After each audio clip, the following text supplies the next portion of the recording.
If we're not at a Disney park, we're dreaming about being there, and a cup of Joffrey's Coffee Disney Blend helps. But what about when you're at a Disney park?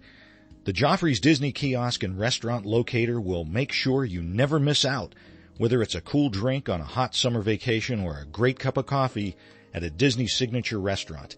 Joffrey's has you covered. Check it out at Joffreys.com.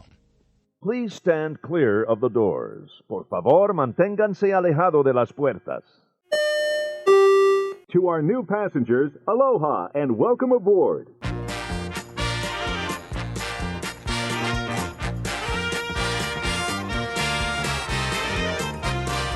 Hey everybody, thanks for joining us. I'm Tim Scott. You found the gateway to the magic. This is ResortLoop.com. Hope everyone is having a fantastic week. This week, where I live, Canton, Ohio, a little bit of football stuff going on. We're getting ready to kick off the football season. I think they said this is the 100th anniversary. I don't know. It's kind of a big deal around here. I don't know. Usually we see the blimp overhead. I think there was a game last night. There's a concert this weekend. NFL football has begun. Root for your favorite teams around here. For some reason, it's the Cleveland Browns. That's who's up there. I'm just kidding. Anyway. So, again, I think we'll have a kind of a quick show. We need to wrap up our Looper poll. A couple other things going on I want to talk about real quick. The big news this week so far is involving Universal. Universal's announcing another new gate for them. This is fantastic. One, I think it's great that there's Universal over there. Another vacation option for people loving coming to Orlando, Florida. You know, I'm a big Disney fan, but if you'd like to go to Universal, there's nothing wrong with that. And anything that gives Disney a little push to, do something else, I'm all about that as well. Here's some of the media release that Universal's put out. It says, Universal's Epic Universe, that's going to be the name of the new park, will offer an entirely new level of experiences that will forever redefine theme park entertainment. Guests will venture beyond their wildest imagination, traveling into beloved stories and through the vibrant lands of adventures, where the journey is as astounding as the destination. The new location will feature a theme park, an entertainment center, hotels, shops, restaurants, and more. Ultimately, this expansion will create more space and freedom to let loose and create lasting memories with the people you love. This already sounds fantastic. It sounds like it's going to be super immersive, super well themed. Let's see if that comes about. But they mentioned, and if you look at where this park is going to be located, it's not adjacent to any existing Universal land. It's close, but you're going to have to take a bus. We'll have to see if they come up with like a monorail, a train, a gondola system, how they're going to get people back and forth. I think this is going to be really good news. But here's the thing. They haven't given us any real details yet. They've given us a logo. I'll post that in the show notes. And they've also given us some concept art that people are already zooming in on. They're pinching and zooming and pinching on their computer, trying to pick out what some of these things are. There's talk of like a roller coaster hotel might be in this thing. You got to kind of zoom in. There's something there. It looks like it could be Space Mountain, but it looks like it might be more water-based. Again, you can't always go by the concept art this early in the process of them announcing and then, building the park. But it's a great barometer of what they're thinking of doing. I love that. Then the second reason I think this is fantastic, they've announced this before D23. So you got to wonder, is this going to force Disney's hand to maybe announce something that they weren't going to initially announce? Maybe, maybe a ride, maybe attractions, or maybe shows. But on D23, I thought this was fantastic. I'm going to mention this out there.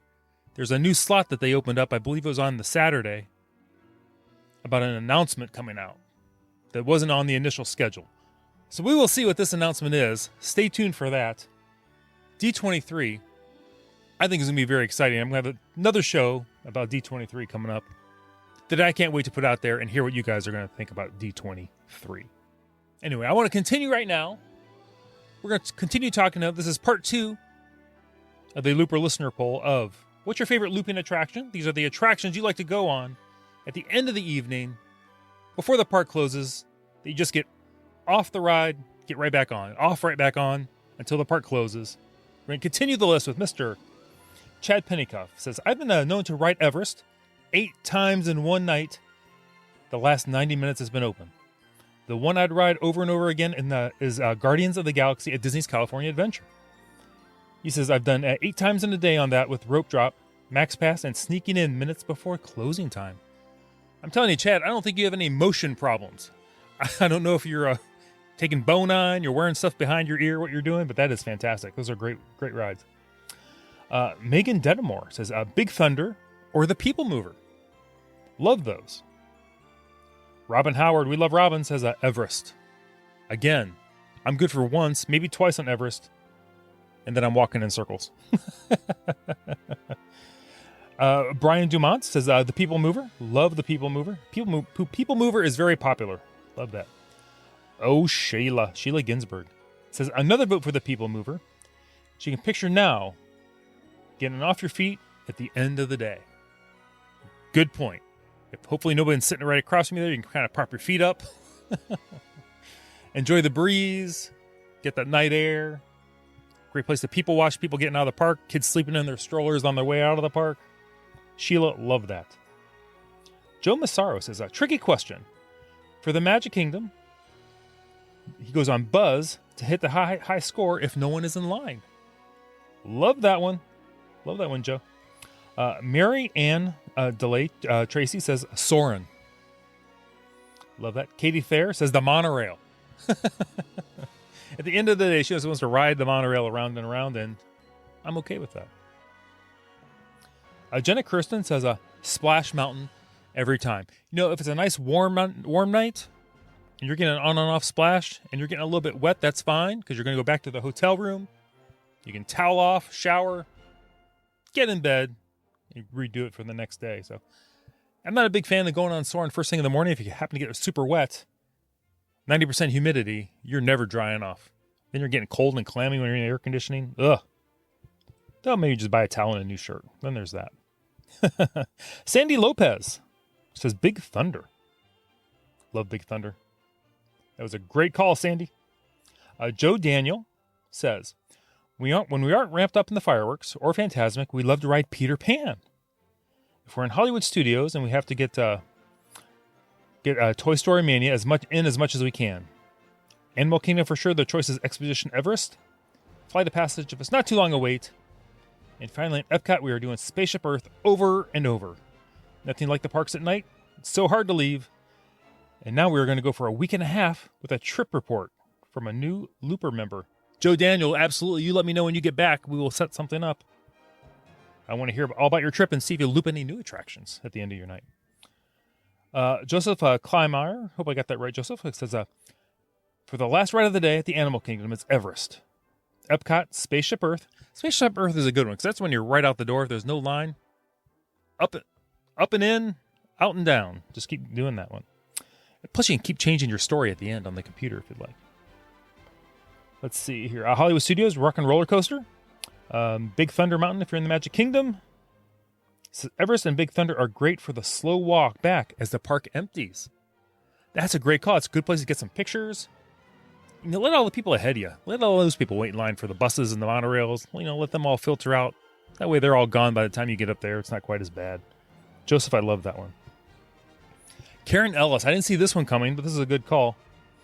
Goofy's Barnstormer. Says we could see the fireworks while riding that. Now, I've seen the fireworks riding Big Thunder before. That's fantastic. And Goofy's Barnstormer. I have to do that. That's a nice little zippy roller coaster. Karen, that's a good call. Let's see here. Jordan Reiskowitz says, definitely depends on the park. At the Epcot, it would be Soarin'. I threw in the Epcot, by the way. At Epcot, it would be Soarin'. Hollywood Studios, it would be Tower of Terror. Say, I love riding that one over and over because it's always unpredictable. And I cry and scream like a,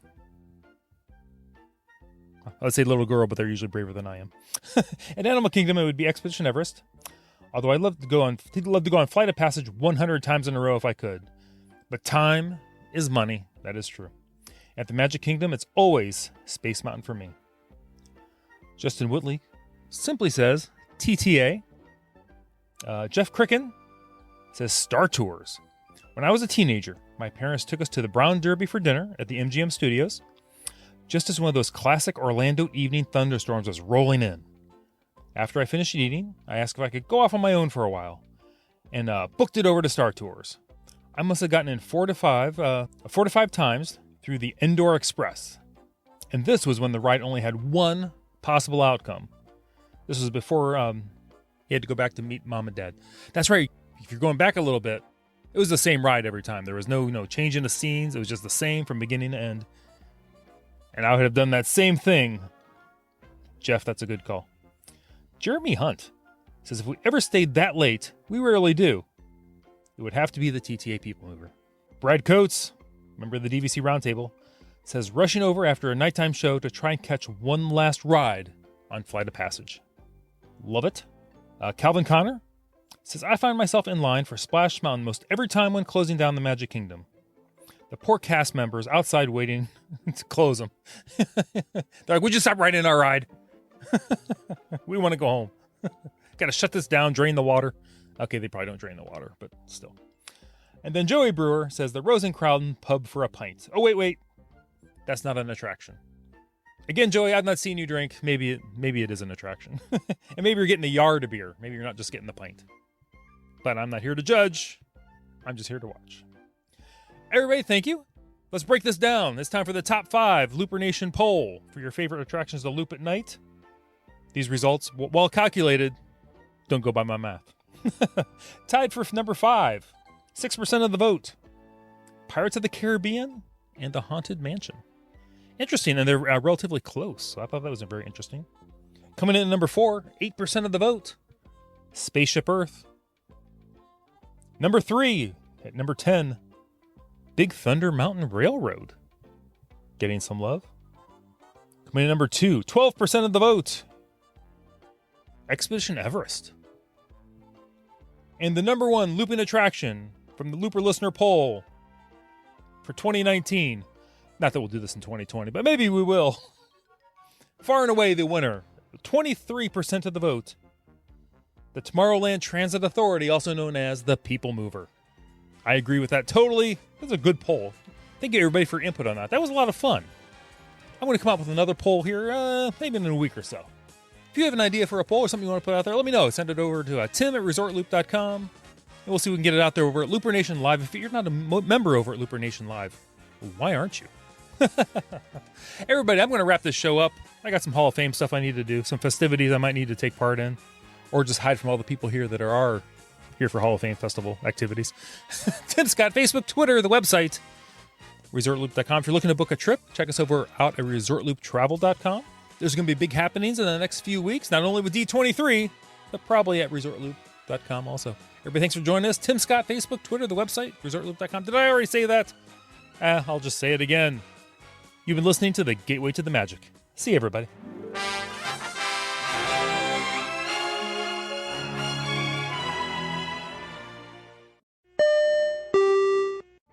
Vacation memories will stay with you and your family for a lifetime. The Resort Loop Travel Group was created with this in mind. Our fee-free services will relieve you of the stress and confusion of finding and booking the best vacation at the best price. After booking, we will continue to monitor for ways to save you even more on your vacation. We will check for any upcoming packages and discounts to save you as many vacation dollars as possible. Resort Loop Travel Group, gateway to your magical vacation memories. Get a quote, or for more information, visit ResortLoopTravelGroup.com.